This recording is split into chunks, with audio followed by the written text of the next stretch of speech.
A partir de agora, entra no ar mais um programa da sua TVH, TV do Habilidoso. Curta, comente, compartilhe, deixe seu like. Seja membro do canal, ajude a mantê-lo. Doe através do Pix TV do habilidoso@gmail.com.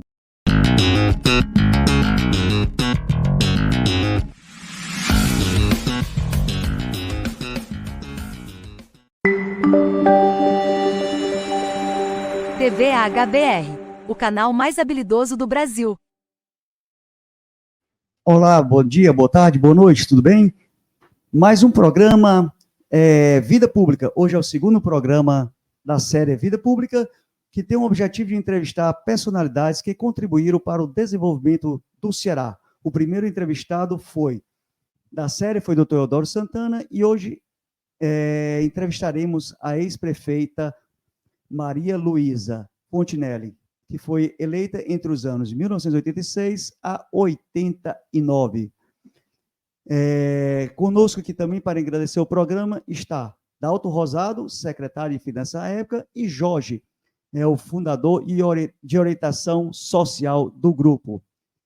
O programa tem o apoio do site Segunda Opinião, que tem matérias divulgadas diariamente. A todos vocês, sejam bem-vindos em mais um programa. Curta, comente, compartilhe conosco. Maria Luísa, suas considerações iniciais? Eu gostaria de dizer da minha satisfação em estar aqui com você, Luiz, e relembrando o seu pai, e também na companhia do Dalto e o Jorge, que foram pessoas decisivas na minha experiência de vida, não só como deputada, mas como prefeita e até o momento atual. Dalton, diga as suas considerações iniciais. Agradecer, Luiz, o convite que você faz ao grupo de vir prestar esse depoimento nesses 50 anos de experiência nessa luta contra tudo que é ignomínia social e formulações nossas nessa luta. Então, é uma oportunidade. Acredito que esse documentário, esse depoimento nosso, nesses 50 anos, ele poderá ser um documentário importante para a compreensão dos mais jovens. Quando a gente chegou aqui, eu estava lembrando você que tem 40 e poucos anos, e nós temos 50 anos de grupo. Então, é uma história que, para as pessoas que estão chegando agora, é importante que conheçam essa trajetória. Muito obrigado. Jorge, seja bem-vindo. Aqui, suas considerações iniciais. Obrigado, Luiz. É uma alegria muito grande estar aqui com você, com o pessoal que acompanha o programa. Até aqui, na história do Ceará, predominou uma primeira opinião que, de uma certa forma, distorceu os fatos que aconteceram, não só na época da administração, mas na própria eleição, e muito provavelmente na trajetória nossa do grupo. Uhum. Então, nós estamos tendo a oportunidade, fazendo um trocadilho com Segunda Opinião, de apresentar uma opinião diferente aqui no programa e, quem sabe, contribuir para enriquecer o debate no Estado. Beleza, gente. Então, está começando o segundo programa da série Vida Pública, que aqui temos também, já chegando, o Luiz Carlos Cabral, mandando um boa noite, companheiro. O Oswaldo Araújo também chegando, mandando boa noite. E lembrando a vocês, o primeiro bloco, que vai ter duração de mais ou menos 30 minutos, terá como temas, luta pela anistia, eleição da Maria Luísa para deputada estadual e lutas populares. Sem mais delongas, Maria Luísa, nos fale um pouco de como você surgiu na vida cearense. Bom, primeiro é dizer que eu fui morar, ao chegar em Fortaleza, junto à Praça do Liceu. E dali entrei no Liceu do Ceará e, por orientação do doutor Jader de Carvalho e dona Margarida Saboia de Carvalho, sogros e sogra da minha irmã casada com Cid Carvalho. Então, lá conheci um assistente social, Irene Bessa, que nos orientou para conhecer o Pirambu. E daí Abre, César, porque foi uma experiência fabulosa. A Marcha do Pirambu, em 62, a minha entrada no curso de serviço social para garantir a promoção dos seres humanos e, finalmente, a gente, no golpe militar, eu era... Antes, no golpe militar, eu era dirigente da UE, União Estadual dos Estudantes, e, em seguida, presidente do sindicato, ou do sindicato, não, do Centro Acadêmico de Serviço Social. Ora, daí a minha inserção no movimento popular e, em seguida, a gente participou do movimento da anistia, que foi um movimento capaz de galvanizar corações e mentes. E já no movimento da anistia, a nossa forma de inserção foi muito diferente de alguns outros setores de esquerda. Então, é preciso dizer às pessoas a causa de tanto sucesso, não só do ponto de vista eleitoral, mas nas lutas que empreendemos no Ceará, e também explicar por que a causa de tanta fome, de tanta miséria dentro desse sistema capitalista. Não só o regime militar, que era a forma da expressão mais dura do sistema capitalista, mas o sistema que trouxe tanta fome, tanta miséria, tanta desigualdade social. E durante o movimento da anistia, o Jorge já havia chegado em Fortaleza e a Rosa saído da prisão.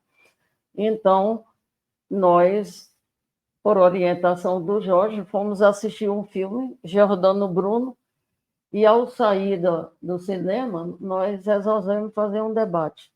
E ele, ao ser levado para a fogueira, os estudantes perguntavam: um último ensinamento, professor, e ele dizia que é ingenuidade, acreditar que quem está no poder vai transformar o poder. Portanto, a nossa luta, não só contra o sistema, mas contra todas as formas que esse sistema usava de discriminação, de violência, como o machismo, porque é um sistema que se impôs pelas armas, que é o sistema capitalista. Além disso, ele usou das armas para garantir todo o poderio até hoje, através não só da repressão militar, mas desta forma. Portanto, a luta da anistia, eu dizia, nós fizemos diferente, porque aglutinamos os mais diferentes setores da sociedade. A igreja, a OAB, o MDB, e o espaço que nós usamos, criando a Associação de Sociólogos, o Instituto dos Arquitetos do Brasil, porque nós entendíamos que era uma luta de todas as pessoas, e não só do movimento feminino pela anistia. Embora que esta luta nos permitiu perceber de quanto as mulheres eram capazes, não só de levar aquela luta adiante, mas de transformar a própria realidade que nós estávamos enfrentando.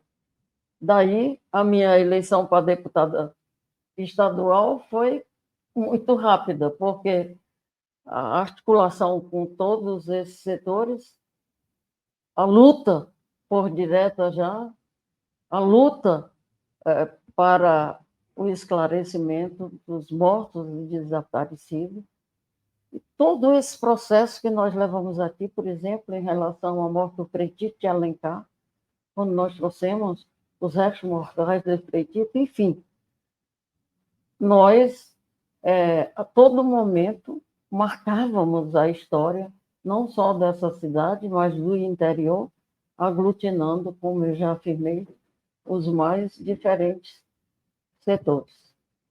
Obrigado. Dalton, e você onde está inserido nesse contexto histórico que a Maria Luísa acabou de narrar para a gente? Nós nos conhecemos assim, pessoalmente, eu, Maria Luísa Rosa da Fonseca, Jorge, Célia Zanetti, companheira do Jorge, e na luta das Ebastas, em 79. Antes disso, eu era um advogado que lutava por causas populares e membro do Centro de Defesa dos Direitos Humanos e Promoção dos Direitos Humanos, criado por Dom Luiz Loscheider. Eu era advogado da Arquidiocese nesse setor. E tinha uma amizade com núcleos de intelectuais que estavam chegando do exílio, né? Alguns, outros estavam aqui, era chamada Esquerda Festiva, e eu, Cláudio Pereira, o grande guru dessa trupe, né? E eu fazia parte disso, já vinha da Faculdade de Direito lá de antes, com o pessoal do Ceará, que frequentava muito a Faculdade de Direito na questão da música, que eu gosto muito da música, questão de música também.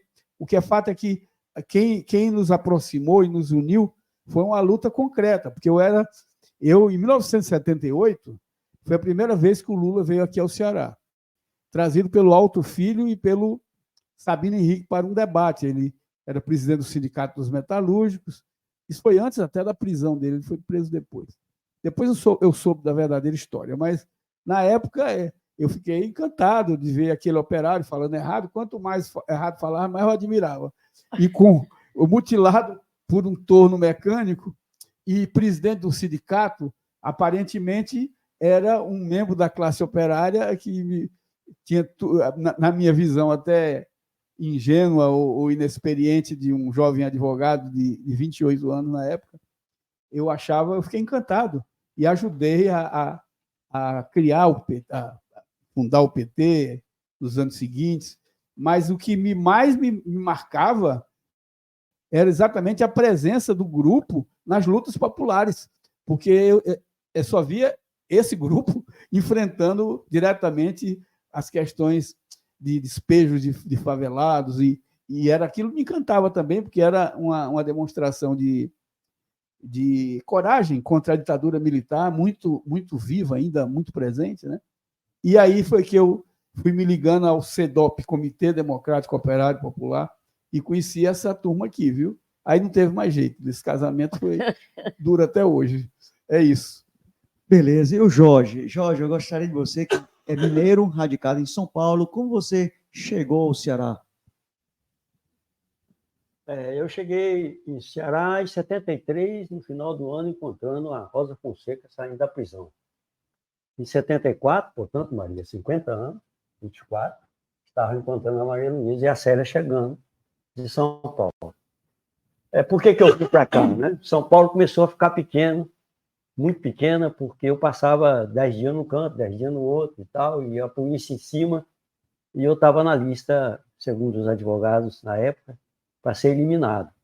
E o PCdoB, do partido que eu militava na época, estava pensando em eu ir para o Araguaia. Eu não sabia da existência do Araguaia, era uma guerrilha que estava sendo preparada. E eu estava saindo da UNE na época, da gestão do Onestino Guimarães.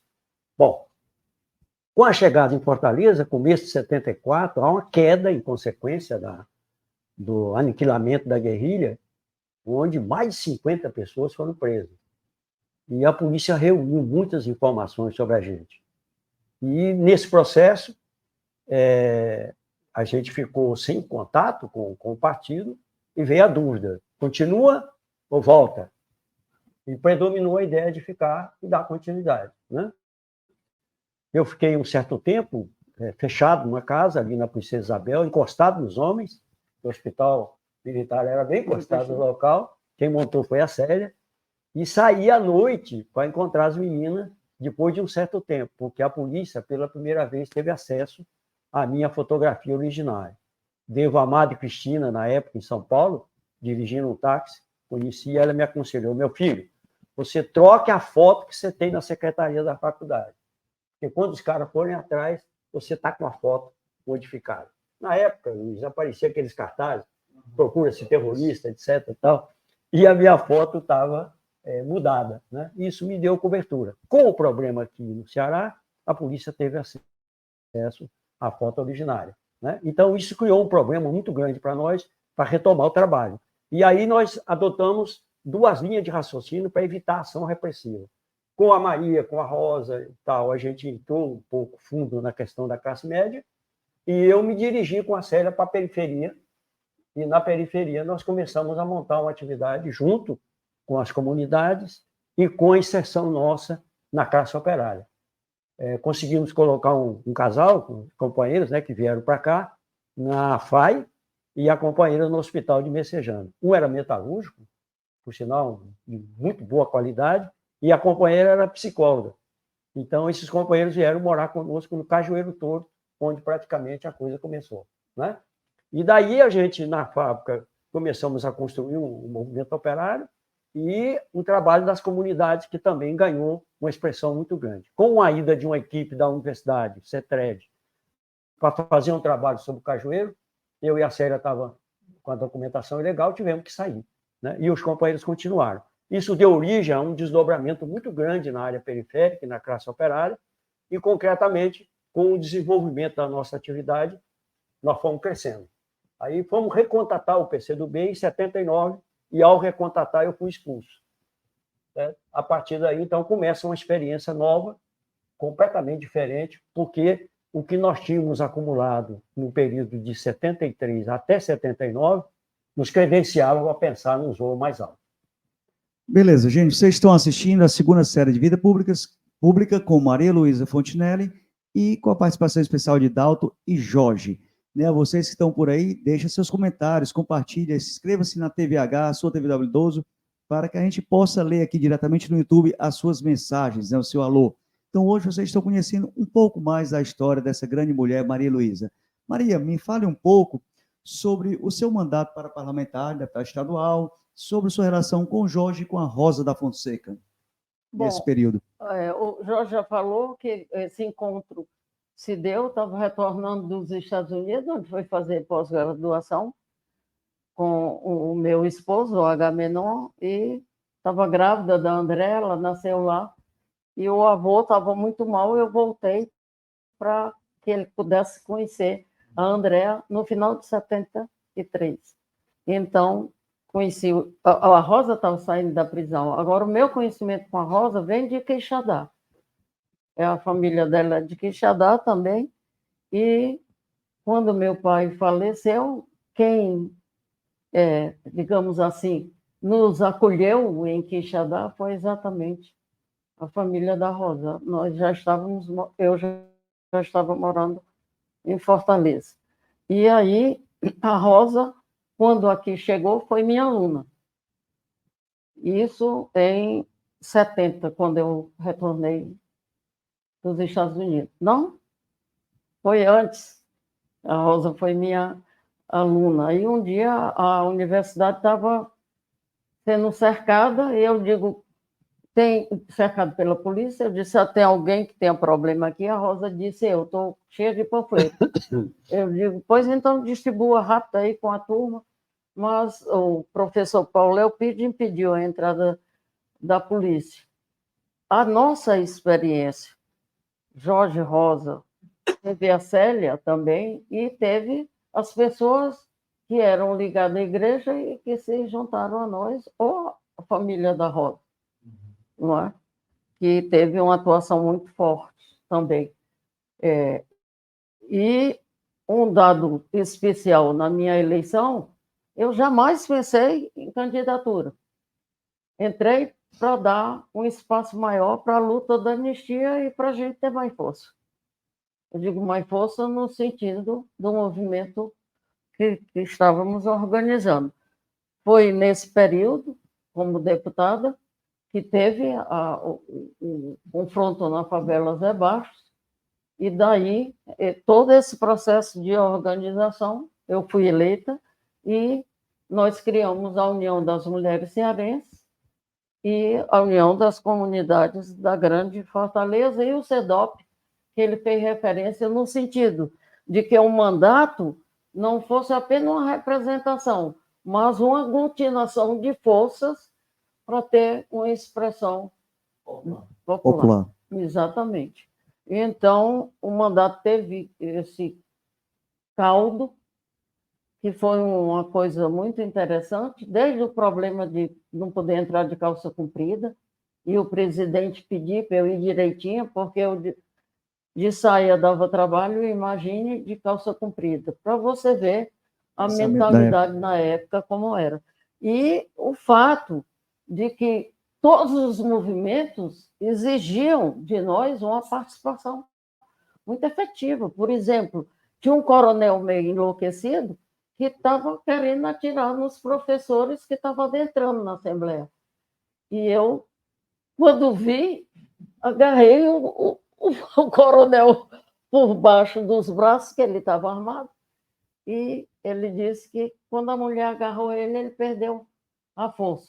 Não é? Mas o certo é que evitou aquele confronto com os professores naquele momento. Depois teve outro momento também, até chegar ao confronto mais forte, que foi com os metalúrgicos, que a gente andava numa luta muito intensa, e também com os motoristas, com quem a gente também tinha uma articulação muito forte, que houve, inclusive, um confronto, bala daqui, pedra de lá, a gente não tinha bala, tinha que jogar pedra, né?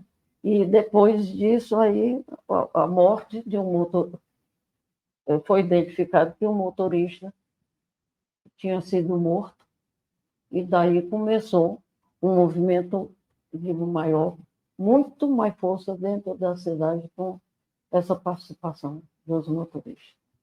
Motorista de ônibus, né? Uhum. Dalton, você estava no PT naquela época, foi um dos fundadores do PT, né? E a Maria Luísa era de outro partido, o MDB.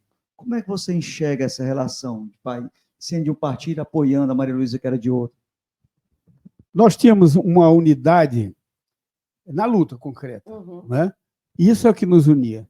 Eu confesso que eu não tinha um discernimento na época com relação a movimentos revolucionários, não tinha, mas havia uma coisa que me unia concretamente. Os exilados estavam voltando e outros mais, tinha um discurso muito bonito, etílico, eu gostava de acompanhá-los e ouvir música e cantar, mas no meu dia a dia do exercício da minha atividade profissional, eu encontrava lá o grupo, para ser honesto com a história, estava lá também um grupo que era, do ponto de vista desse campo adversário nosso, que era o pessoal do PCdoB, mas estavam também lá na luta, né? Com alguns comportamentos, e eu fui compreendendo claramente a divisão entre um tipo de pensamento e de ação desse grupo e com o grupo do CEDOP, como a gente conhecia na época, né? Comitê Democrático Operário Popular. E a minha identidade se deu por conta do enfrentamento concreto e de práticas que eu considerava mais, eu não queria usar a palavra honesto, mas seriam práticas mais consentâneas, digamos assim, para usar uma palavra mais suave, com aquilo que eu achava que era o senso de justiça, que sempre norteou a minha vida. E por isso eu me juntei ao grupo. Em 82, o candidato a governador foi o professor Américo Barreira. Eu votei no professor Américo Barreira, mas votei na Maria Luísa, sendo de outro partido. E por conta dessa unidade que a gente encontrava de base, né? E aí eu fui vendo que a quebra do bipartidarismo, antes era Arena e MDB, surgiu o PT, depois vieram os outros partidos, mas eu compreendia já estava entendendo que havia uma questão mais profunda, que não era a questão dos partidos políticos, né? E aí, nesse sentido, eu me aliei ao grupo, o grupo, na sequência, você veja bem, Maria Luísa eleita deputada em 78, em 82, e colocando o mandato dela a serviço dessas lutas, e que ajudava, eu defendia do ponto de vista jurídico trabalhadores, favelados e tal, mas tinha a questão política por trás, que era mais importante do que a questão jurídica, né? E eu fui compreendendo isso na prática, na vivência, fui aprendendo. Eu costumo dizer, agradecer ao Jorge e a Maria também, a Rosa, de ter aprendido muito com eles, porque há uma diferença cronológica aí, mas podia não nem haver a diferença cronológica, havia uma diferença mesmo de compreensão do significado da revolucionário da luta do povo, né? E eu fui aprendendo com eles, por isso a minha gratidão de sempre. Aí, esse é um ciclo que aí eu já estava mais próximo, né? E era muito ligado à igreja, porque eu era advogado do Centro de Defesa dos Direitos Humanos, de Dom Luiz Lochaide. Então, por conta disso, eu era... Luiz, por favor, desliga aí, porque eu pensei que tinha desligado, mas é a última vez que ele me interrompe, viu? Então, por conta disso aí, eu tive essa aproximação. Eu vou passar para você que eu conseguiu, né? Então, eu encerro aqui, já estava encerrando essa minha parte do bloco. Isso é a Federal querendo saber desse depoimento dele aqui, de sua importância, que está sendo dado para todos vocês que nos assistem de casa, né, no segunda série Vida Pública, com Maria Luísa, contando sobre a vida dela. Vamos passar a palavra agora para o Jorge, agradecer a todos vocês que estão aí nos acompanhando, caladinhos, né, mas podem perguntar, podem comentar principalmente. Quanto mais comentário, mais like, compartilhamento, o vídeo é visto por mais e mais pessoas. Eu dar só uma entradazinha? Sim, sim. Você tem o microfone solto já. Não, é só porque o Dalto fez referência a esse aspecto de não ter compreensão da questão revolucionária do marxismo e tudo mais. A minha tradição toda foi junto à Juventude Universitária Católica, a JUC. Portanto, tinha essa formação religiosa. No contato com os companheiros é que eu passei também a ter uma visão mais aberta sobre a perspectiva de transformação da sociedade. E quando eu fui indicada para ir acompanhando familiares, como deputada, ir acompanhando familiares de mortos e desaparecidos na região do Araguaia, eu não vacilei. Eu nunca tinha nem ouvido falar em guerra popular, não,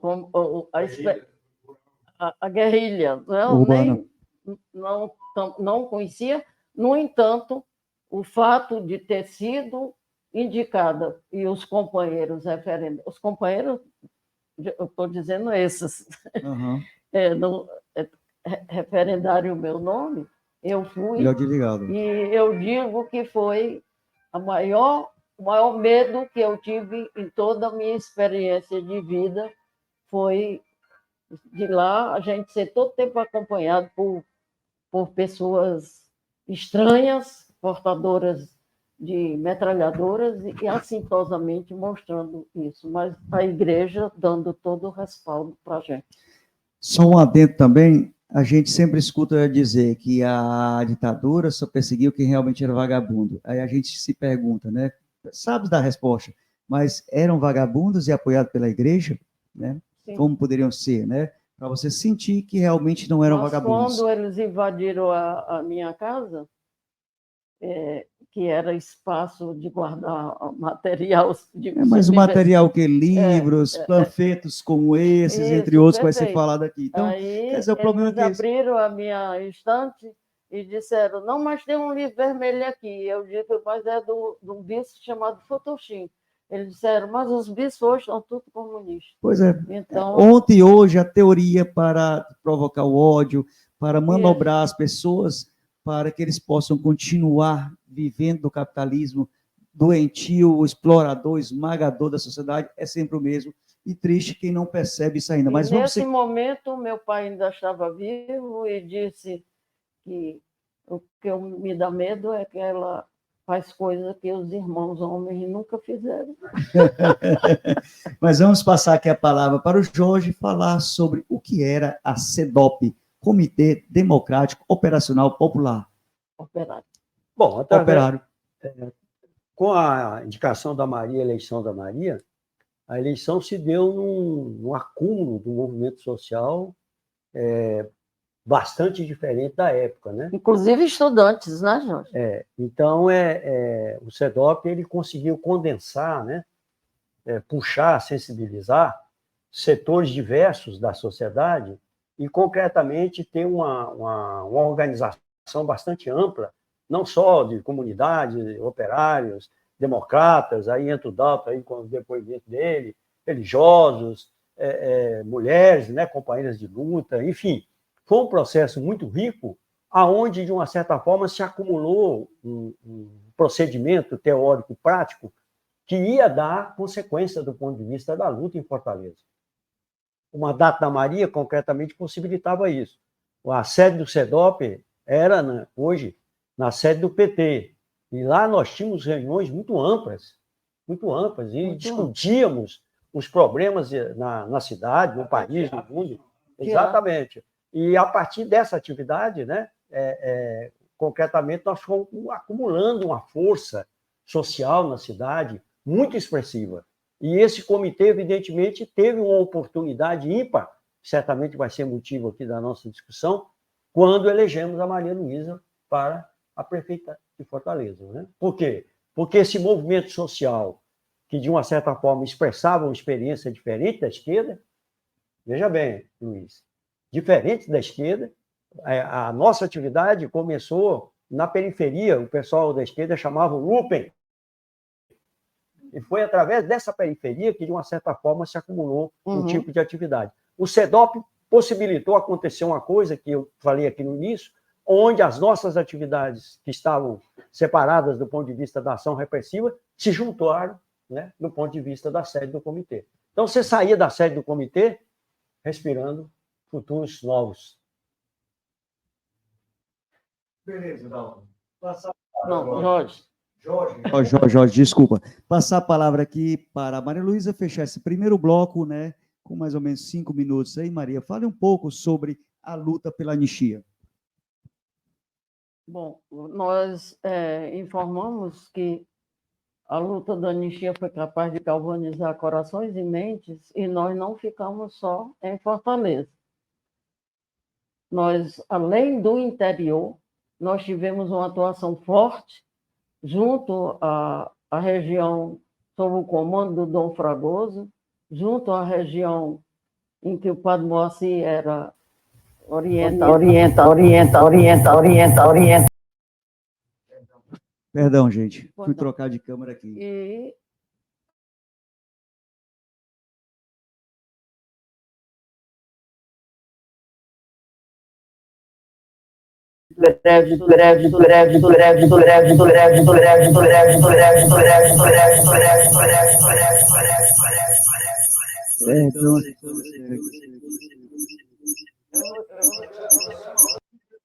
Pronto, já tive.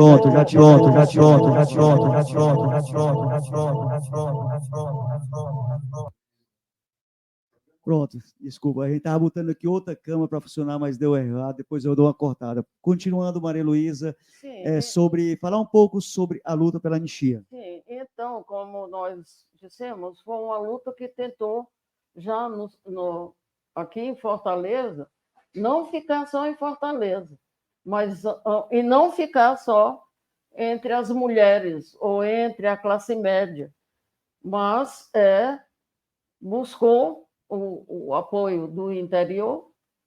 Aí está falando aqui a região de Crateús, sob o comando de Dom Fragoso, a outra sob o Padre Moacir, enfim, vários outros locais no interior e fora daqui. Nós estivemos, inclusive, numa reunião em Brasília, quando foi eleito o senador Teotan Vilela para ser o presidente da Comissão de Anistia, nós sugerimos anistia ampla, geral e restrita, e não só que fosse abarcando todo o Brasil. Portanto, nós éramos apenas o terceiro núcleo da anistia que estava sendo criado e já propunham que houvesse a criação de núcleos em todos os cantos e fazer essa articulação nacional. Foi quando, então, eu passei a integrar essa articulação nacional e desenvolvemos debates muito sérios em várias partes do país, denunciando uma coisa que foi gravíssima na época, e setores de esquerda, não só o PMDB, mas setores de esquerda, tomaram uma atitude odiosa, que foi a conciliação com Sarney, para que a gente aceitasse um tipo de anistia que não era a que queríamos, para que voltassem ao Brasil pessoas como Miguel Arraes ou outras que estavam na clandestinidade. Então, nós fomos muito fortes e fomos a doutora Terezinha Zerbini dizer que não concordávamos com essa posição, porque as pessoas, além de ainda serem perseguidas, estarem na clandestinidade, estarem fora do país, estavam presos, sofrendo tortura, e que, sobre tudo isso, era preciso dar conhecimento ao mundo. Foi quando o Frei foi para a França e denunciou. Foi Breto. Não, Frei Beto denunciou. Frei Breto foi à França e denunciou o que estava acontecendo no Brasil para o mundo. Não, Dom Helder. Foi Dom Helder, que foi à França denunciando o que estava acontecendo no Brasil. Então, nós fizemos divulgação de cartas, carta do Zé Duarte, que era um velho que veio para cá. A doutora Wanda disse que ele tinha que saber que tinha sido visto, e nós fizemos um auê do aeroporto até o momento em que ele nos identificou, e depois fomos chamados no IJF para que nós testemunhássemos que ele não estava sendo assassinado no IJF. Ele tinha chegado quase morto, Zé Duarte, de tanta tortura que sofreu. E tudo isso a gente divulgava para que as pessoas cada vez mais somassem na perspectiva de uma luta muito séria e bem forte. Beleza, para salvar vidas, né? Luiz, deixa eu... Pergunta sobre a anistia. Um minutinho. Pronto. Esse bloco agora. A ditadura fez uma transição transada muito bem feita.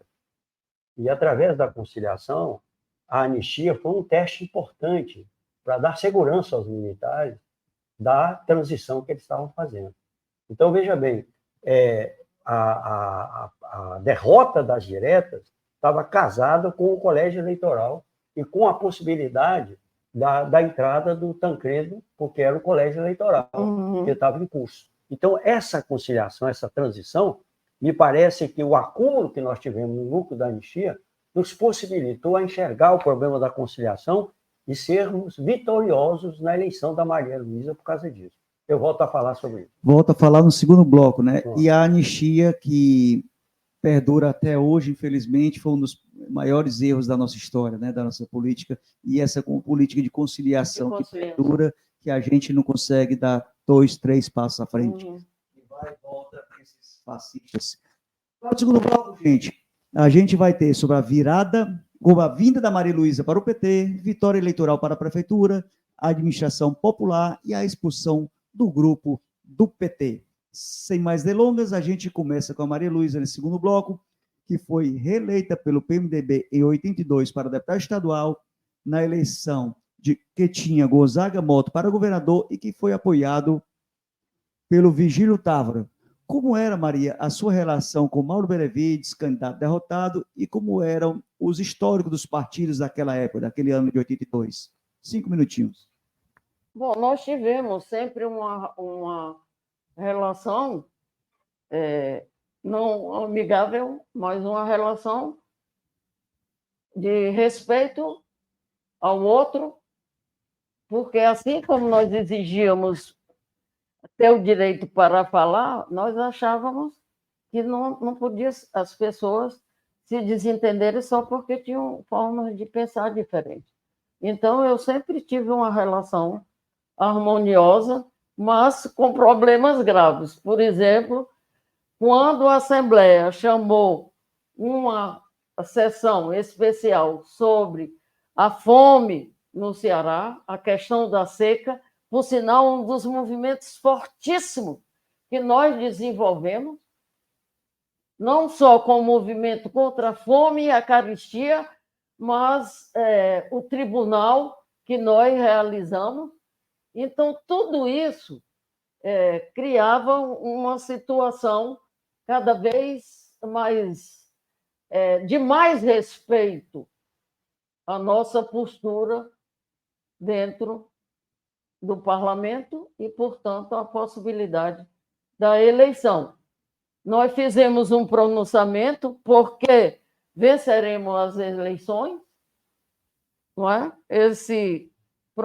Eu queria fazer um concerto, porque a eleição se deu em 85 e foram apenas 3 anos de mandato, porque não havia eleição naquela época para governador nem para prefeito, e aí o mandato do Sarney terminava em 3 anos, portanto, o mandato foi 87, 88 e 89.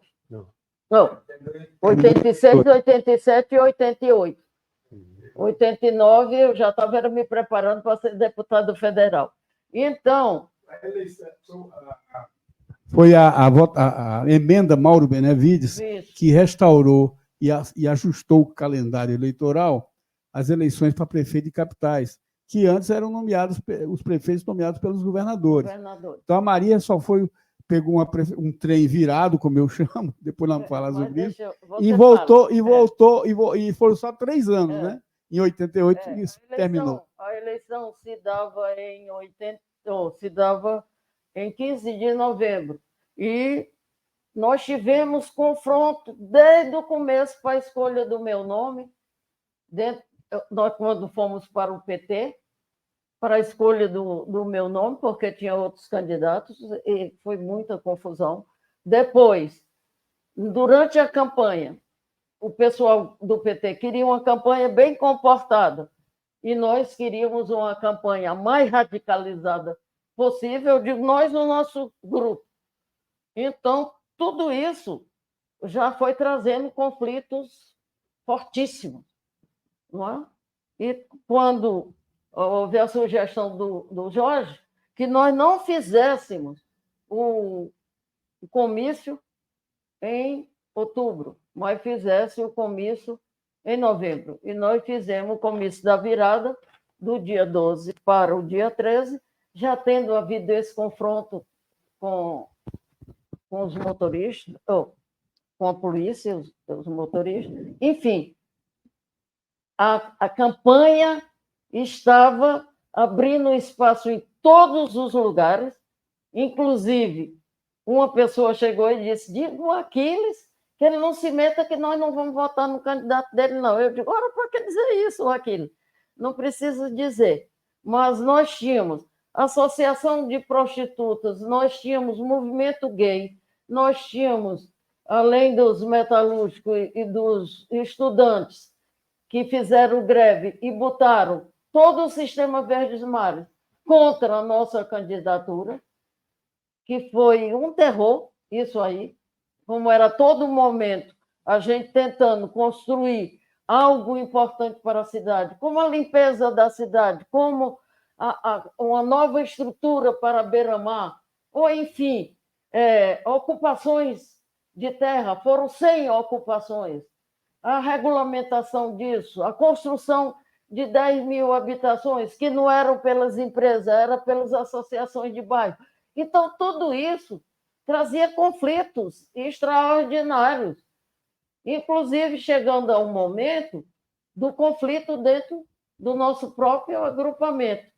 Quer dizer que, para mim, a visão da luta de classe era uma coisa muito remota, e os companheiros já estavam tendo uma compreensão mais revolucionária, digamos assim, e, nesse sentido, houve uma ruptura dentro do nosso próprio grupo, isso após a expulsão do PT, que também foi motivação. Mas essa parte da expulsão do PT é depois que a gente vai falar, não é isso? Falamos depois. Certo. Então, eu vou passar aqui para o Dalton falar um pouco sobre a relação dele com a Maria Luísa. Ele estava dando aí a situação da prefeitura. Olha, a Maria começou falando sobre essa aglutinação de forças que veio ocorrendo a partir do mandato dela e das lutas populares, né?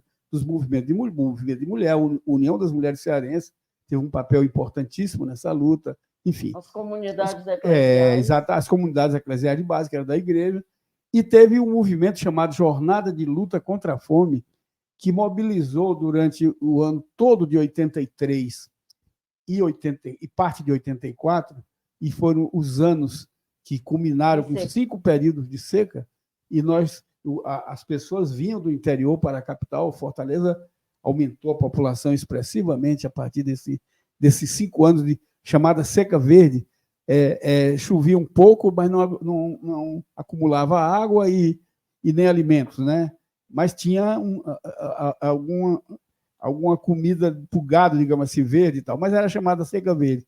Mas houve uma migração da população do Nordeste para o Sul nesse período e tal. E nós, nesse acúmulo, nós lutamos, fomos a Sudene, nós assistimos, eu e a Maria, nós assistimos lá na Sudene, nós fomos lá para reivindicar o Bolsão da Seca para a capital, e nós assistimos ao momento da grande traição das diretas já, que foi todos os governadores lá presentes na Sudene, nós estávamos lá, aplaudindo a indicação do Tancredo Neves para o colégio eleitoral, que o Tancredo Neves havia articulado, ele, que era o chamado senhor diretas, junto com o Ulisses, ele foi o antidiretas, porque, na verdade, ele queria aquilo, que não passasse direta para ele ser presidente da República e articulado com o Sarney para vir. Mas, veja bem, nós estamos falando de 82, 83, 84, na grande luta das diretas já, e nós tínhamos um discurso diferenciado dessa conciliação, dessa grande conciliação que estava sendo feita, né? Então, nesse período, esse acúmulo permitiu que a Maria Luísa vislumbrasse, também tinha a possibilidade de eleição para deputado no ano seguinte, 86, né? Já para constituinte. Mas antes disso, então, 85, com a emenda Mauro Benevides, que restabeleceu a eleição direta para prefeituras de capitais, né? Nós vimos que a Maria Luísa tinha forças para competir e aglutinar forças para eleições futuras. Foi aí quando se deu, no Carnaval de 85, nós fizemos o bloco Diretas para Prefeita e saímos, e foi um arrastão de gente seguindo a gente no Carnaval de Fortaleza, que não tem muita tradição de Carnaval, mas, surpreendentemente, as pessoas aderiram, principalmente o povo do bairro e tal, e era um bloco enorme nesse Carnaval, o bloco das Diretas para a Prefeita. Bom, aí começa a luta, a campanha eleitoral, que eu quero que o Jorge fale mais sobre essa campanha eleitoral. Que está conosco a Neide Albuquerque, dizendo: foi linda a campanha da Maria Luísa. Beijo, Maria. Parabéns, Luiz, pela live. Tem só uma coisa, Luiz, que eu quero acrescentar aqui sobre esse documento. O Jorge era o coordenador da campanha, mas tínhamos digamos assim, subcoordenadores, que era eu, Guimarães, o próprio Gilvan e o Fonseca, irmão da Rosa. Éramos os 5, né? E o Jorge me pediu para fazer um documento que seria distribuído em larga escala na campanha eleitoral. Eu vou só dar notícia desse documento. Aí ele me pediu para fazer um texto. E eu me isolei, passei uns 3 dias para fazer esse texto, né? E achando que tinha feito um texto muito bom e tal. O Jorge pegou o texto e disse: tá bom, eu vou analisar e vou ver o que é que eu posso acrescentar. Dias depois apareceu esse texto impresso, do que eu tinha dito, só tinha uma plaquinha, um menino com a plaquinha dizendo uma frase que está aí no texto, né? E foi o que sobrou do meu texto, né? Então, o texto é do Jorge. A censura não aprovou. A censura interna. Aí, resultado, Esse texto foi distribuído aos milhares no dia da eleição, mas ele pode falar melhor sobre isso. Certo, ele vai falar melhor depois. Agora eu quero que ele fale sobre a época dele, né, sua relação com o Partido Revolucionário Comunista. Mais tarde, na próxima pergunta, aí ele volta falando sobre a campanha. Com a queda da guerrilha do Araguaia, também por outras questões, do ponto de vista da conjuntura política, daquilo que eu fiz aqui referência sobre a transição transada, porque o pessoal apoiou concretamente a conciliação, né? Irrompeu dentro do partido uma série de contradições, e essas contradições geraram uma insatisfação generalizada na época no PCdoB, e várias pessoas foram afastadas do partido porque o partido não quis rever o erro da chamada Guerra Popular, da guerrilha do Araguaia. Como se sabe, a guerrilha foi aniquilada e a avaliação sobre a guerrilha, do ponto de vista de um debate aberto no partido, no Congresso, qualquer coisa, não aconteceu. E o pessoal que estava insistindo com isso, concretamente, acabou perseguido pela direção do partido.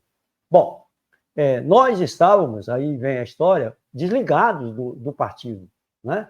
Quando entrou essa discussão, de uma certa forma, nós estávamos sem contato com a direção do PCdoB. E do ponto de vista da notícia da saída do pessoal, com a nossa expulsão, em 79, nós achamos que era interessante conhecer o pessoal que também estava sendo perseguido.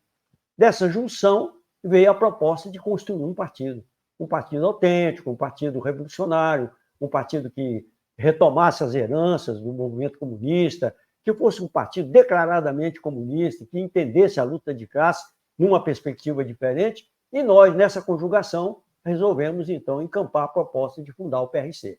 Participamos do primeiro congresso do partido. Felizmente, o partido adotou uma tática revolucionária na época, que foi fundamental, e uma série de contribuições importantes do ponto de vista teórico marcaram a construção do PRC na época. A discussão com o PRC foi interessante, porque quando se discutiu a possibilidade de interferir na conciliação, praticamente ninguém do Comitê Central, ou ninguém do partido, achava que nós teríamos condições de vencer a conciliação pós-transição transada da ditadura. E isso perdurou durante a campanha da Maria, durante esse processo. Então, o PRC ele gerou uma esperança, uma perspectiva muito importante, deu origem no movimento estudantil da Caminhando, possibilitou com que várias pessoas de diversas opiniões, numa leitura diferente do PCdoB, portanto, aquela visão verroja do Partido da Albânia, do Partido da China, etc. Tal, isso possibilitou um ar novo que, de uma certa forma, congregou muita gente, e nós, evidentemente, estávamos nessa parada. E um negócio interessante é que a grande maioria do pessoal estava no PT, e uma parte nossa estava no MDB, em função do mandato da Maria. Boa parte não estava. Nós fundamos, na época, o PCdoB-ML. O PCdoB, para descaracterizar o grupo, dizia que era o PCdoB da Maria Luísa, ML, marxista-leninista. Né? Então, essa questão do PRC, ela jogou esperança, ela criou uma perspectiva importante, coisa que, no segundo congresso, o partido mudou o rumo, e isso interferiu profundamente na nossa presença no partido. Beleza, aqui a gente vai mandar um alô para o Deusimar Nobre, nosso amigo, é membro da TVH, TV W12, faça como ele, faça sua doação, vire membro do canal, ajude a gente a continuar crescendo e continuar montando o estúdio, que ainda falta muita coisa. Ele está dizendo, conhecia Maria Luísa Fontinelli antes dela ser prefeita, numa ação de despejo na Avenida Osório de Paiva. Ela defendendo as famílias, a ação foi adiada. Aqui a Célia também, outra amiga que é membro, ela diz, mas quando a Maria Luísa foi prefeita de Fortaleza, o governador era um coronel e a coisa pegava, acompanhava de longe. A Neide Albuquerque fez uma ótima doação, dizendo, a eleição da Maria Luísa à prefeitura foi rompimento histórico com os coronéis, feita com guerra e luta. Aqui outros mais estão mandando mensagens, depois eu leio mais as mensagens que estão chegando aí, mas vamos conversando entre si que isso ajuda a live a subir. Vou pedir a Maria Luísa agora para nos falar um pouco sobre a vinda dela para o PT. Você era do MDB como deputada estadual e depois foi para o PT. Sua chegada ao PT. O Dalton era do PT, foi para o outro partido. Aí a Maria Luísa era do MDB, houve uma troca, foi para, tá entendendo? Veja bem. Confuso, ela vai explicar. como na época eu era filiada ao PMDB. No entanto, a nossa atuação pelo Comitê Democrático Operário e Popular foi sempre mais avançada do que a restrição do PMDB. Sim, você perguntou a relação com Mauro Benevides. Foi lá atrás. Também foi sempre amistosa. Uma relação amistosa, não é? E eu queria dizer a você que um dado importantíssimo desta época, não é? Vixe, Maria, eu fui falar no Mauro Benevides, aí pensei a nossa negociação lá em Brasília. Enfim, mas um dado importante é que o fato de eu ter ido para o PT não era só porque o PMDB tinha um candidato, não. É porque também o PT, no primeiro momento, tinha uma posição muito arrojada. Entendeu? E muitas pessoas na periferia... Você foi ou foi convidada por alguém do PT na época? Não, nós fomos. Porque hoje em dia as pessoas são convidadas, né? Assim. Nós fomos e, logicamente, que para a escolha do meu nome houve problemas de confronto com as outras posições, inclusive posições que se diziam mais avançadas, posições trotskistas, enfim. Aí, outra questão, o fato de que a eleição, como eu já falei, eles queriam uma eleição bem comportada e lá no começo queria que fosse o Gilvan Rocha o vice. Eu digo, mas em que é que o vice vai ampliar? Não ampliaria nada. Então, a gente colocou o nome do Américo Barreira, pelo fato de ser um municipalista e tudo. Mas a entrada do PT teve esse aspecto, não foi uma entrada tranquila. A eleição não foi uma eleição tranquila, porque as divergências eram imensas.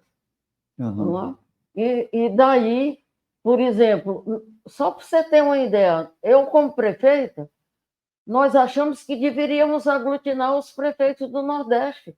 E chamamos aqui o grito das capitais. Os prefeitos vieram para cá. E houve uma manifestação da esquerda contra esse ato que nós estamos fazendo. Inclusive, vieram com um caixão, como se quisesse queimar a gente que estava no palanque com os outros prefeitos. E coisa foi... Acho que foi tudo, Dalton, que empurrou coisa de volta, mas depois tu fala. Enfim, não foi nenhum momento um período tranquilo, a minha inserção dentro do PT. Mas, quando houve a expulsão, eu tomei um susto. A expulsão vai vir depois. Então, a gente continua aqui, a Isabel está dizendo guerra e luta. Aqui o Desimar, complementando a informação dele lá em cima, da associação, né, diz que ele participava de associação de moradores da Vila Manuel Sátiro, e fui a audiência com a prefeita Fontinelli, onde ela perguntou a cada líder dos bairros, né, o que estava precisando. Linda atitude. A Neide bota aqui, aos poucos, nosso povo veio entender que não precisava de coronéis nos cargos executivos. A consciência política é um processo. Aqui, Maria Luísa, nosso colega Alberto, lá do Rio de Janeiro, né, ele fala, boa noite, alegria enorme ver Maria Luísa e do companheiro e companheiros. Parabéns, TV do Habilidoso, abraço diretamente do Rio de Janeiro. Então, vamos passar a palavra aqui para o nosso Dalton, né? O Alberto, que até ele conheceu, disse que quando viesse Fortaleza, vinha logo correndo. Tá bom. Né? A mãe dele é daqui do interior do Ceará, também eles foram para o Rio cedo. Ele é professor lá da UERJ. Dalton, fale um pouco da coordenação da campanha eleitoral do PT em 85. Olha, como a Maria Luísa disse, a coordenação geral era feita pelo Jorge, e tínhamos eu, o Guimarães, o Gilvan, que era o presidente do partido, e o Fonseca. O Fonseca era ligado ao Gilvan. E eu e Guimarães éramos ligados a Maria Luísa, né? Meio a meio aí a coordenação, mas a coordenação central era do Jorge. E a campanha da Maria Luísa foi uma coisa belíssima, foi um movimento belíssimo. Só existiu porque tinha esse acúmulo que vinha de anos, de 78 até 84, o Tribunal do Genocídio, que eu terminei esquecendo de falar, que foi o julgamento do genocídio que houve durante o período de seca no Nordeste, né? E que veio o Dalmo Dallari, e que foi muito noticiado. Isso é um conjunto de lutas diárias. Eu estou me lembrando aqui da Rosa e da Célia, que eram incansáveis. Todo dia era incansável. Eu vou contar aqui um episódio rápido. No dia do meu casamento, em 1980, eu ainda era ligado mais a essa turma da boemia, e de manhã, eu casar às 10 horas da manhã, a Albeniza disse: meu filho, o fotógrafo disse que adoeceu, não vai poder vir. Aí eu digo: como é que a gente faz? Você vai lá na igreja do Patrocínio, ali na Praça do Alencar, que tem 7 horas da manhã, que você encontra o fotógrafo lá que estão fazendo o batismo, e aí você arranja um fotógrafo. Eu chego lá na Praça do Alencar, num domingo, às 7 horas da manhã, estava Célia, Rosa e Maria Luísa distribuindo panfleto. Ora, eu só acordava nesse tempo, dia de domingo, pelo menos meio-dia, porque eu dormi de madrugada no sábado, na boemia. Eu fiquei impressionado com isso, eu achei que jamais eu me via numa situação daquela. E anos depois eu estava fazendo a mesma coisa. Mas tudo bem. Mas é para dizer a carga de esforço que essas heroínas fizeram nesse período, né? Que nós estamos aqui registrando para a história, né? As pessoas que estão ligando e estão ouvindo de fora e tal, muitos conhecem porque viveram, outros estão aprendendo e estão tomando conhecimento agora, né? Então, a campanha da Maria Luísa foi uma vitória dessa conjunção de fatores. Por exemplo, nos 15 últimos dias de campanha, houve um crescimento assim absurdo, né? Felizmente absurdo, né? De crescimento. Por exemplo, a greve dos motoristas de ônibus, em que faleceu um dos motoristas grevistas, o Roque, assassinado pela polícia. O fato de que, nos 6 últimos meses, o Barros Pinho e o César Neto, que eram prefeitos, e um era nomeado 15 dias, o outro depois caía, e assim uma alternação. O fato de que a Maria Luísa teve a possibilidade de falar na televisão, com a capacidade retórica dela e a verdade retórica dela, né? Além da beleza física, né? Que a Maria Luísa sempre foi uma mulher linda por dentro e por fora. Então, essa história toda que somou, e a soma disso tudo é que veio a dar a vitória a Maria Luísa, uma vitória inesperada. O Brasil inteiro não sabia. Foi a primeira vitória do PT no Brasil e a primeira vitória de uma mulher para uma capital, e ainda mais marxista. Então, foi uma dose muito forte para o período. Beleza, que a Vera Bezerra está dizendo, a vitória foi da Maria e de suas ideias. Jorge, fale um pouco sobre a coordenação da campanha e a escolha do professor Américo como vice da Maria Luísa. Bom, a Maria estava no MDB, outros companheiros também, mas a maioria do pessoal não estava no partido, estava num partido clandestino. Boa parte do pessoal que estava organizando o comitê e também o comitê da campanha. Nós não tínhamos como participar da campanha na legenda do MDB. Quem era o candidato do MDB era o pai de Andrade. Então, começou um processo de entendimento com o PT. Eu fui até a residência do Gilvan Rocha conversar com ele sobre a possibilidade do grupo ter acesso à legenda, participar e organizar o partido. Havia considerações acerca do grupo, porque o grupo tinha uma atuação realmente muito grande, e havia uma preocupação com a hegemonia do grupo no partido. Entrando o pessoal da Maria Luísa, que eles falavam assim, evidentemente que a hegemonia do grupo estava colocada diante do partido. E nós, na negociação, entramos no entendimento para que o diretório municipal constasse apenas de 2 companheiros nossos, o Dalto e o Guimarães.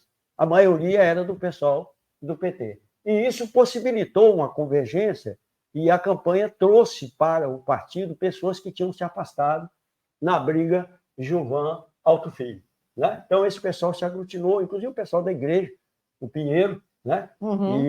E outras pessoas se aglutinaram na campanha, e nós conseguimos formar uma comissão de coordenação.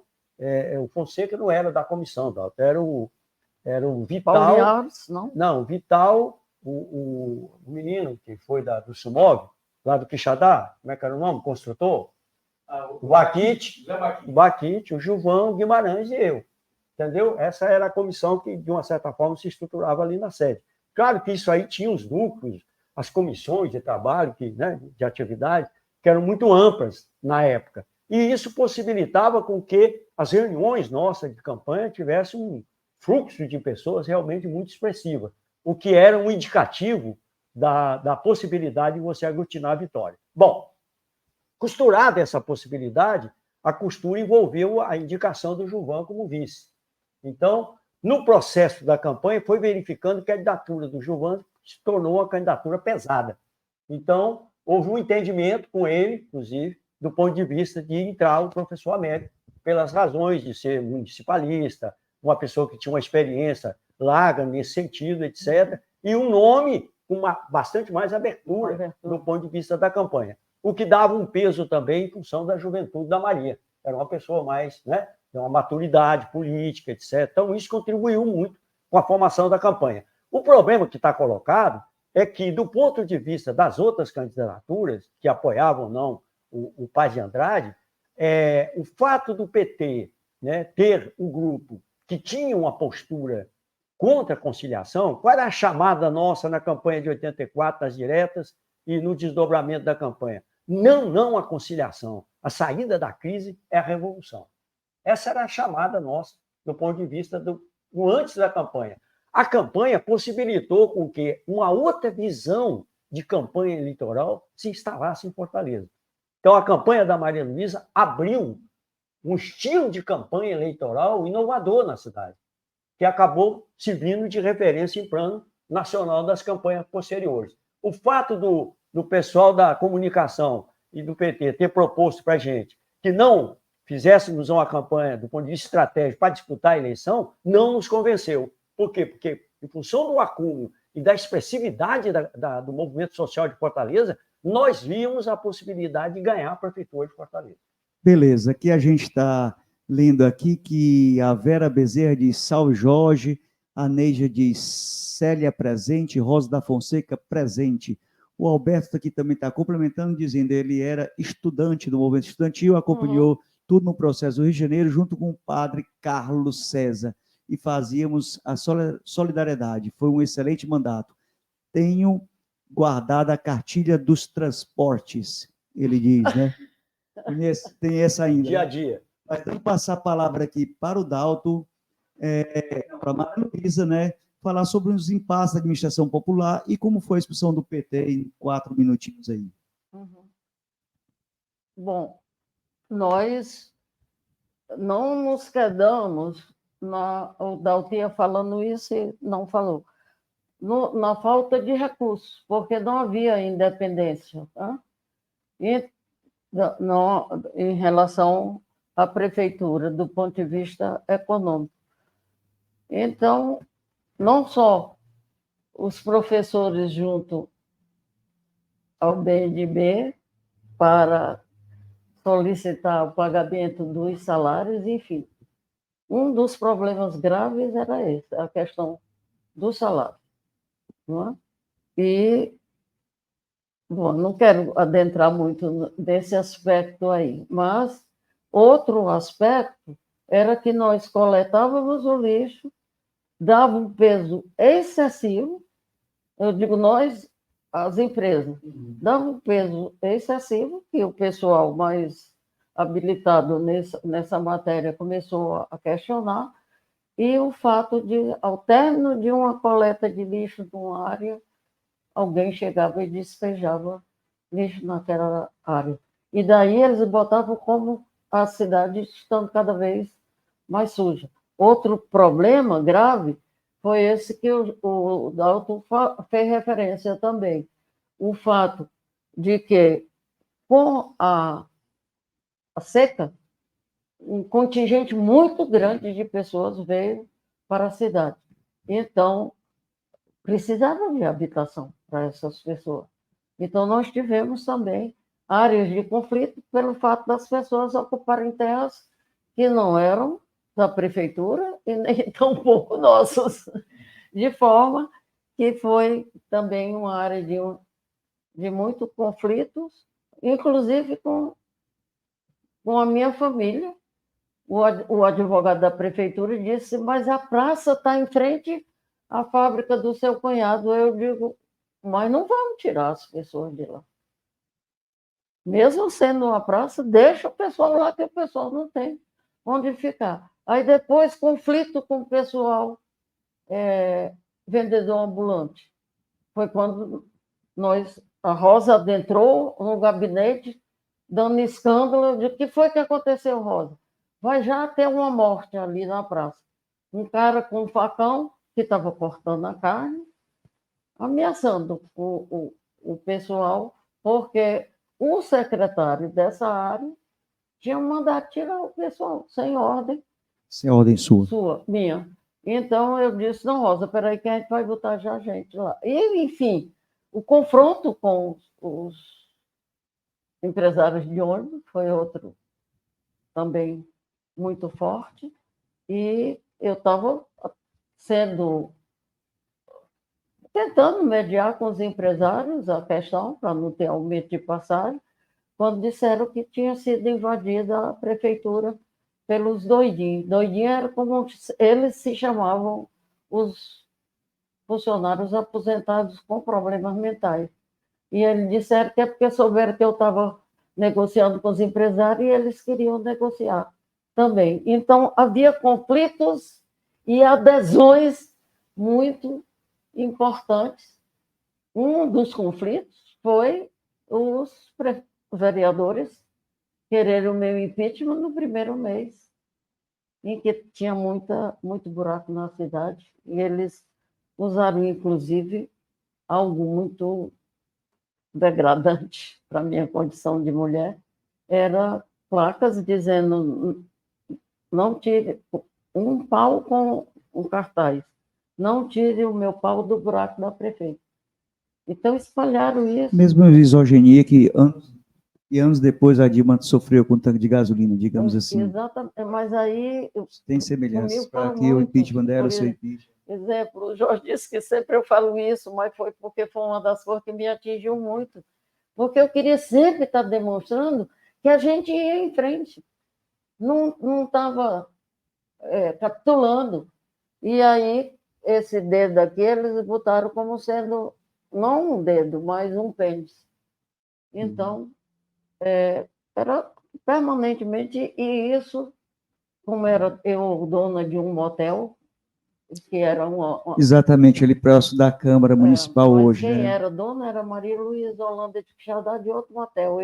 O dono era de São Paulo. Sempre eles assemelham para denegrir as imagens, né? Quantos carros, Oi, Friboi foram associando também para denegrir as imagens.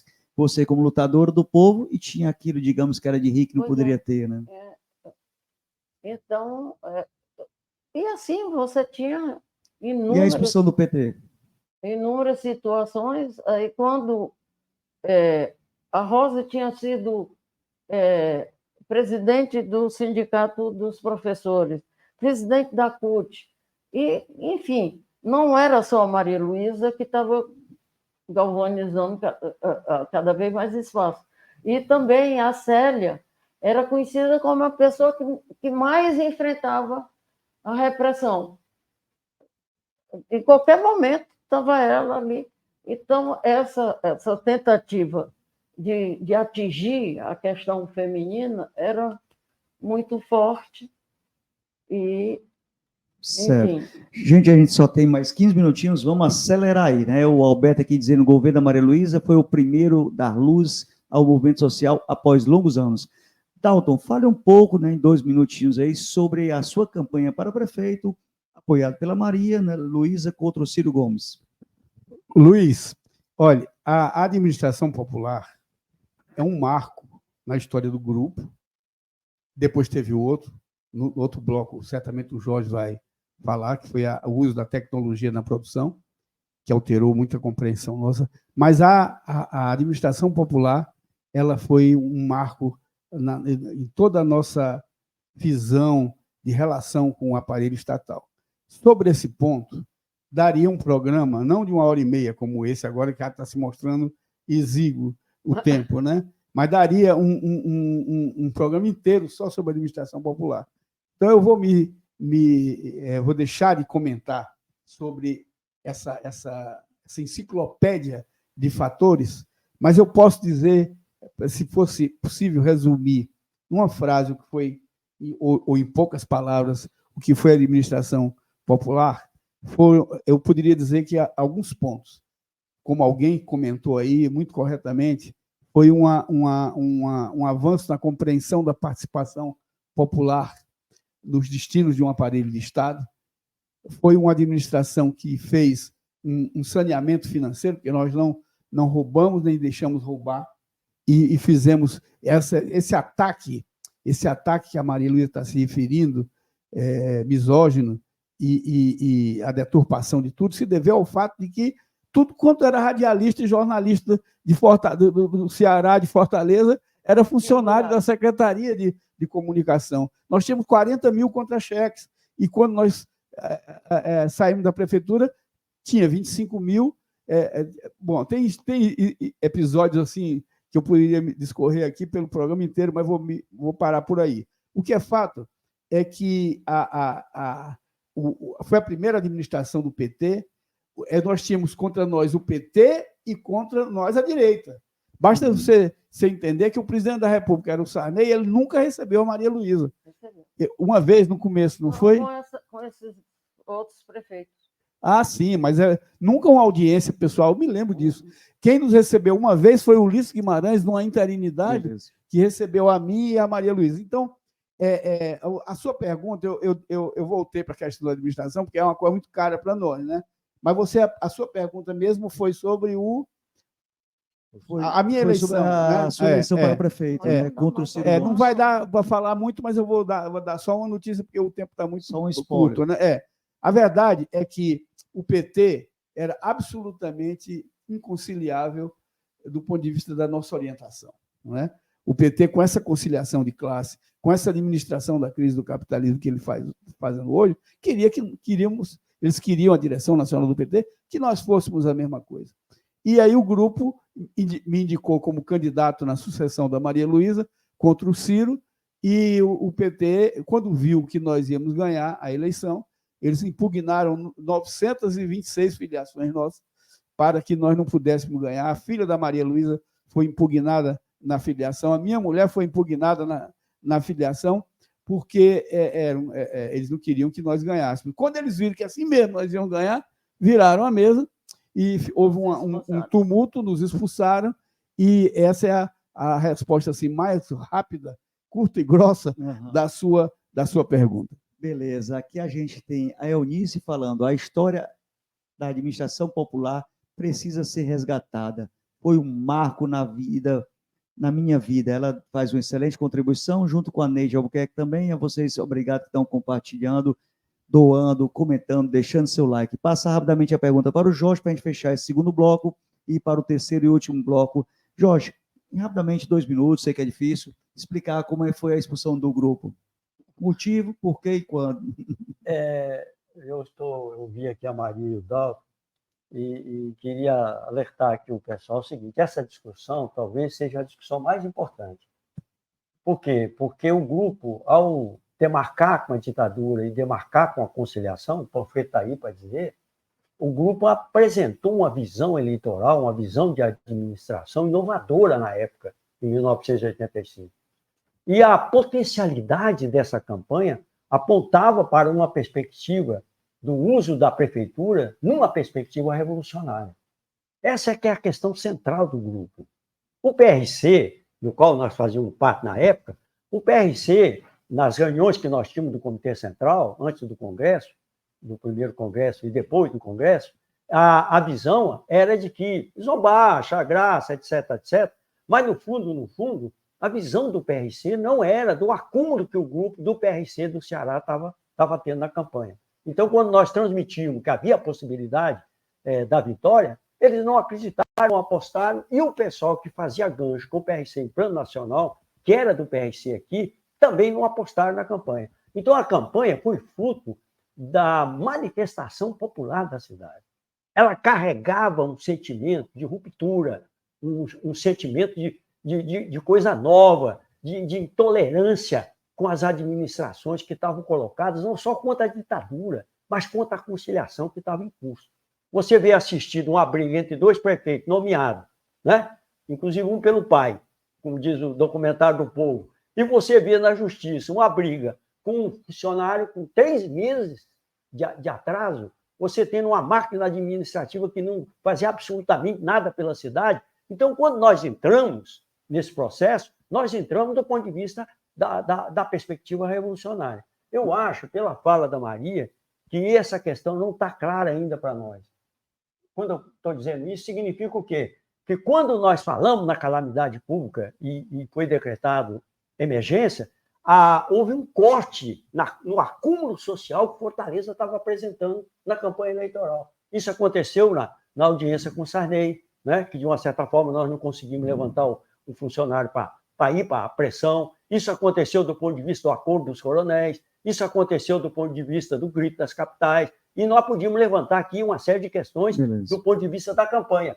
E esse problema foi acumulando, nós chegamos, companheiros e companheiras do programa, a ganhar uma convenção do PT. Elegemos a Rosa como presidente do partido e não levamos a decisão, porque o PT impediu a decisão tomada. Então, esse tipo de situação aí vem. Qual era a pretensão do grupo? Lançar Maria para governo do Estado. E eu quero dizer a vocês que nós íamos ganhar do Tasso. E a expulsão foi por quê? Por causa disso? É claro, esses problemas apontavam a potencialidade da candidatura da Maria Luísa que fugia do controle do PT. Do PRC nem se fala, porque era o PRC-PT. Né? Então, era um partido que estava já voltado para o PT. E, para nós, o PT não era revolucionário. O PT era um partido comunista que continua, social-democrata. Nós tínhamos esse entendimento já no nascimento do PT. Ao entrar no PT, a carga que o movimento social tinha do CEDOP era imensamente superior ao partido na época, e eles sabiam disso. Então, o que aconteceu na campanha, concretamente, e com a administração? Tinha que estrangular a administração. Tinha que impedir o voo da Maria Luísa. Tinha que impedir o voo do grupo, porque o grupo estava, né, nessa pretensão. Com a decisão do PRC de segurar, com a decisão do PT, combinada com o PRC, de concretamente estrangular a orientação da administração, a administração ficou numa situação de tensão permanente e não teve condições de realizar e botar em prática, a não ser episodicamente, um fato aqui, outro ali, etc. Tal, mas não teve condições de fazer isso. E isso, evidentemente, influiu na campanha. Beleza. O Dalton foi fazer uma campanha para prefeito com 30 segundos. Pelo boicote em cima de boicote, né? Mas vamos aqui para frente. Então, o problema é que, veja bem, esse acúmulo, essa radicalidade, não foi capitalizada pelo Tasso. O Tasso capitalizou um tipo de ruptura que ele logo demonstrou para que ele veio. E essa conciliação continuou. E a esquerda apoiou o Tasso. A gente brincava com o Inácio. Ô, Inácio, você apoiou o Tasso. Então, do ponto de vista da campanha, eu acho que ficou uma reserva muito grande no grupo e ele teve continuidade porque a descoberta dos Gundris foi em 88. Vamos à frente ou a gente marca um novo programa? Vou fazer o terceiro bloco e deixa o... Não, o programa já vai aqui com 1h20. Vai ficar bem longo. Vocês querem fazer o... 2 minutos para cada um encerrando. O terceiro bloco tem como tema, né, a mudança doutrinária, a crítica de valor e a adesão ao máximo da maturidade. Poderia ser 2 minutos para cada, né? Não, o Luiz faz uma pergunta que procede. Há toda uma trajetória, e isso aconteceu até a administração até o final da década de 80. E tudo que veio de lá para cá, com a proposta ainda mais radicalizada, como é que fica? Não seria o caso de voltarmos num outro momento? Sim, mas Vamos fazer as considerações finais e a gente volta em outro momento para falar do terceiro bloco. Mais um programa sobre as séries Vidas Públicas para Maria Luísa falar juntamente com o Dalton e com o Jorge, para não perder o conteúdo. Como disse bem aqui a Eunice, é importante resgatar essa história e para não ficar tão longo, né? Então a gente volta futuramente falando sobre mudanças doutrinárias, crítica do valor e adesão ao marxismo da maturidade, com outro programa menor de 40 e poucos minutos, mais ou menos. E agora a gente vai para as considerações finais, onde o Dalton vai continuar aí falando e fechando o que ele estava falando. Dalton não, Jorge. Depois a gente volta para o Dalton e a Maria Luísa encerra com mais 2 minutos para cada um. Certo, gente? Obrigado a todos vocês. Zé Alves desejando aqui boa noite a todos e a todas. Quem está aí pelas redes compartilhadas, se inscreva-se na TV do Habilidoso. Contigo, Jorge. O PT, com a expulsão, nos empurrou para a descoberta. Nós fizemos uma descoberta em 88, na data do aniversário da Rosa, quando houve a expulsão. E nós nos deparamos com uma abordagem do marxismo completamente diferente do que nos levou à vitória da prefeitura. Se nós tivéssemos descoberto antes, provavelmente não teríamos nem disputado a prefeitura, como nós não disputamos depois, né? Então, do ponto de vista da descoberta, nós abrimos uma perspectiva muito nova, porque tínhamos escapado na leitura do marxismo. Eu li o Capital todinho e eu não percebi, do ponto de vista da leitura e dos outros materiais que nós tivemos acesso, aquela abordagem. Então, essa abordagem abriu uma perspectiva nova. O que aconteceu com a campanha e com o processo da administração? Houve um investimento da esquerda e da direita contra a descoberta.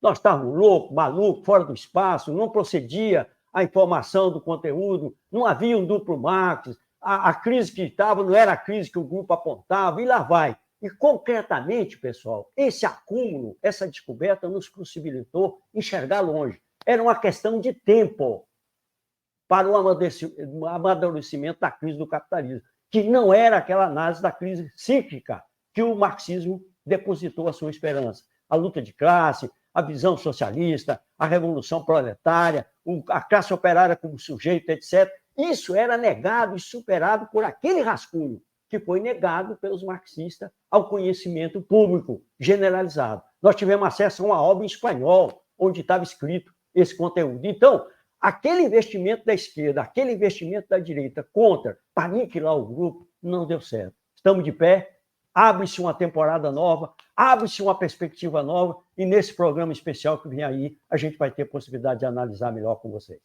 Contigo, Dalton. É engraçado isso que o Jorge fala, que nós líamos o Capital, eu li todo, inclusive todos os volumes, até os que Engels terminou por complementar, né?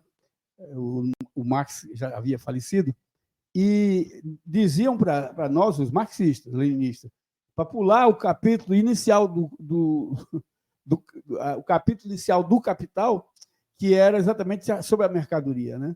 Então, isso que o Jorge colocou aqui, eu achei fantástico ouvir dele isso, porque eu concordo com isso. Se nós tivéssemos descoberto a questão do significado desse Marx, da maturidade, da crítica do valor e da dissociação de gênero, nós talvez não tivéssemos concorrido para a prefeitura, como hoje nós não concorremos. Nós negamos a participação na política e no Estado.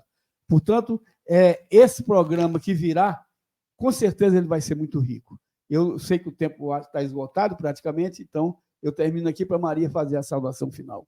Maria Luísa, meu muito obrigado por estar aqui conosco no estúdio da TVH. Obrigado a todos e a todas que comentaram, compartilharam, doaram, né, tornaram-se membro e ajudem a divulgar esse canal e essa entrevista que é histórica. Maria Luísa, as considerações finais e obrigado. Sigam também o site Segunda Opinião, para que você tenha comentários do Dalton e de outros e outras que escrevem no site Segunda Opinião. Obrigado, Oswaldo Araújo, por toda a ajuda.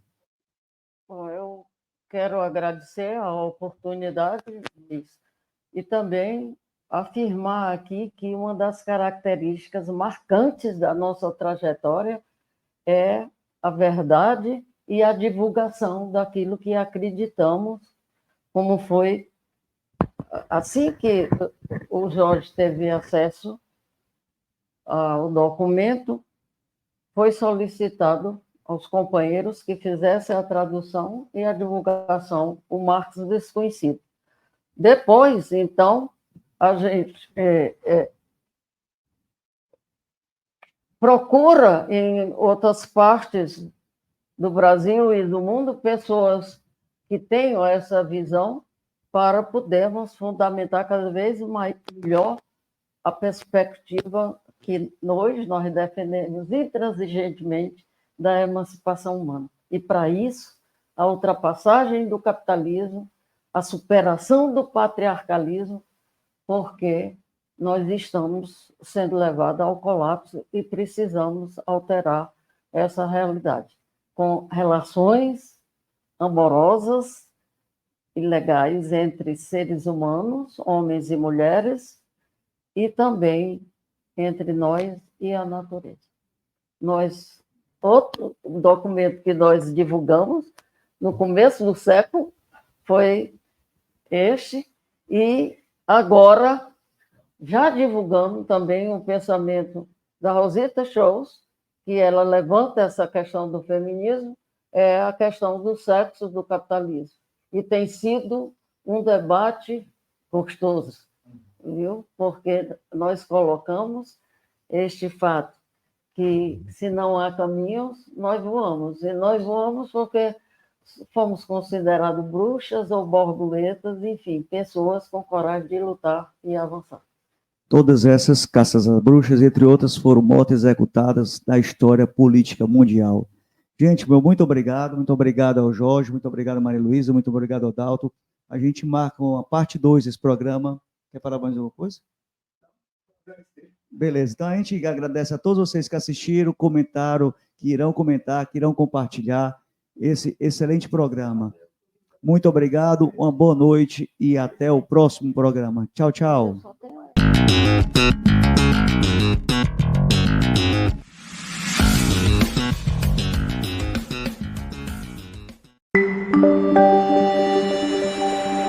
TV HBR, o canal mais habilidoso do Brasil.